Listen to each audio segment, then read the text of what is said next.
मुंबई गोवा महामार्गावरती सावित्री नदीवर असणारा राजेवाड येथील पूल कोसळल्यानंतर सरकारी यंत्रणेकडून सर्व पुलांचं स्ट्रक्चर ऑडिट केलं गेलं। यामध्ये महाड दादली पूल धोकादायक असल्याची बाब समोर आली। त्यामुळे पुलाची सुमारे 5.5 कोटी रुपये खर्च करून दुरुस्ती केली गेली, परंतु कोट्यवधी रुपये खर्चूनही पुलाच्या एका खांबाला तडा गेल्याचं वाहतूक करणे जोखमीचं झालेलं आहे।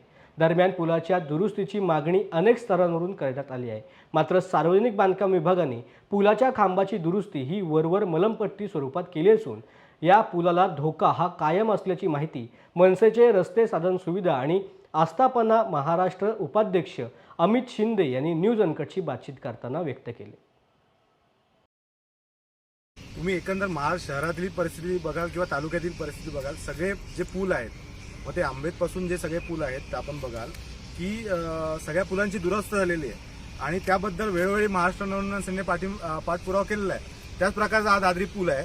आपण माझ्या मागे बघाल तर तो जो पिलर आहे तिथे जे मुलामा लावण्याचं काम त्यांनी केलं आहे, मुलामा म्हणण्यापेक्षा थूकपट्टीचं काम जे त्यांनी केलेलं आहे ते अत्यंत चुकीच्या प्रकारे केलेलं आहे। कारण काही दिवसांपूर्वीच आपण जर बघाल तर आम्ही हे निवेदन दिलेलं सार्वजनिक बांधकाम विभागाला आणि ह्याची स्थिती बघाल, ह्या पायाची जो तो पिलर आहे त्या पिलरच्या पायाची स्थिती ह्या प्रकारे होती आणि आता जे काम झालेलं आहे ते अत्यंत निकृष्ट दर्जा झालेलं आहे। ती तिकडे बोट दिसेल तुम्हाला, त्या बोटीमधून ते प्लास्टर लावण्याचा प्रकार झालेला आहे, पण तिथे खरं तर सार्वजनिक बांधकाम विभागाकडनं त्याचं स्ट्रक्चरल ऑडिट होऊन त्या पुलाचं, त्या संपूर्ण पुलाचं त्याच्या अनुसरून काम करणं अपेक्षित होतं, पण तसं सार्वजनिक बांधकाम विभाग काही करत नाहीत मला असं वाटतं।